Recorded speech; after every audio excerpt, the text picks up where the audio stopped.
Maine. With me now, Evan Siegfried, Republican strategist and author of GOP GPS, How to Find the Millennial and Urban Voters in the Republican Party to Survive, and Joan Walsh back with me. Evan, this is a debate that could be important. Why is Ted Cruz, according to the Washington Post account, misleading about it? Well, Ted Cruz is going out and he's trying to put principle here and talk about how, on the surface, it looks like the Sandy Aid bill had all this pork thrown into it. It was such as $100 million for Head Start. But the $100 million for Head Start went to rebuild facilities where Head Start took place in New York and New Jersey, which were impacted and devastated.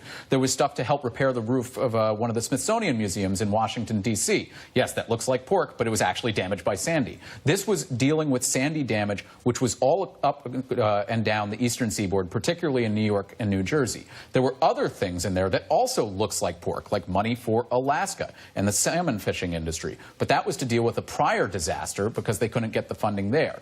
Ted Cruz says he did support Hurricane Sandy relief in another bill which was proposed by then Congressman Mick Mulvaney, and that bill had across-the-board discretionary spending cuts of 1.3%. So it was a chance to give Sandy relief, but only if we cut government spending across the board. Right. And that was not a time to have that debate. A kind of hostage taking. Evan Siegfried bringing the receipts. Yes. Bringing the receipts to the conversation. And the Republican, let the Republican do the job that I was prepared to do. Well, I think, yeah, these are the facts. I mean, this is the problem. Absolutely the facts. With Ted Cruz trying to have it both ways. If you want to say the federal government shouldn't do disaster relief, that's a position you can honestly and intellectually take and see what people think about it. Most Americans in both parties have said this is a good rule. I want to play President Trump here. This was this week there in his press conference, taking out the broad position that, yeah, Congress is going to help out, apparently unaware of the fact there is this Republican debate. Here's President Trump.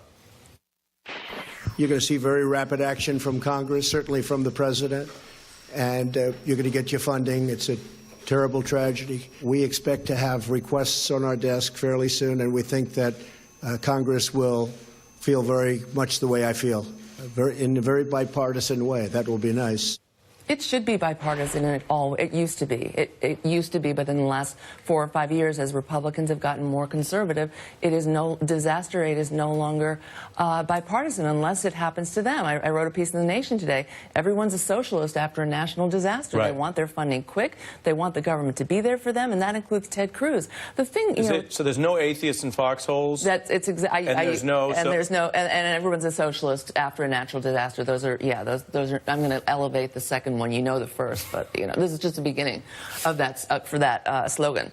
And when you look at what Evan, the numbers that Evan ran down, Ted Cruz is not stupid. If Ted Cruz wanted to master the details of that bill, he could. He likes to remind us he went to great Ivy League schools. He's a brilliant man. So he's obviously either not interested enough or perhaps lying.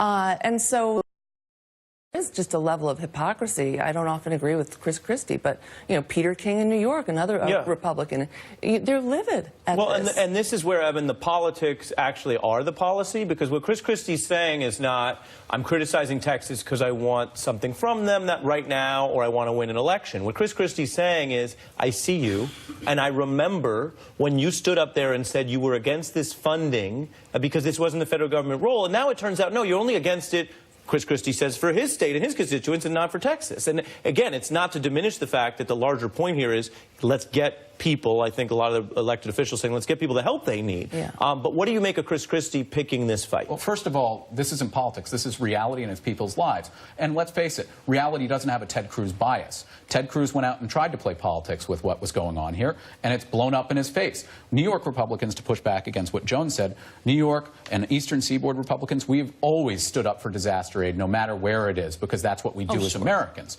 And I think it's important to note that there are New Jersey Republicans, Pennsylvania Republicans who are always there when people need help.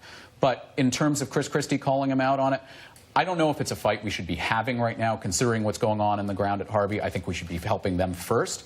And I think that at the same time, we do have a responsibility to remind people later on when we start having the political aspect. And briefly, did Donald Trump have his empathy moment today? He didn't have the empathy moment yet, but he's done a very good job, except for asking or complimenting the crowd size that came out to greet him. But empathy's never been a strong suit in the first place. He didn't hug a mom or hold a baby or shake someone's hand or ask a senior how they were doing. It was really remarkable. He acted like this was a big field trip, and it was the biggest and the best response, and we're going to congratulate each other later. It was typical Donald Trump without an ounce of empathy. But has he ever been exposed to a situation like this? This is a guy who built luxury condos, and that's it. He's never really had to real hardship along these lines. Evan Siegfried and Joan Walsh, thank you both. Coming up, we were now going to go to the MSNBC legal unit exclusive that I mentioned. Our new report on whether President Trump can use his pardon power to shut down the Russia probe, or, as we have found, there might be a new door opening if he does that. This is a beat.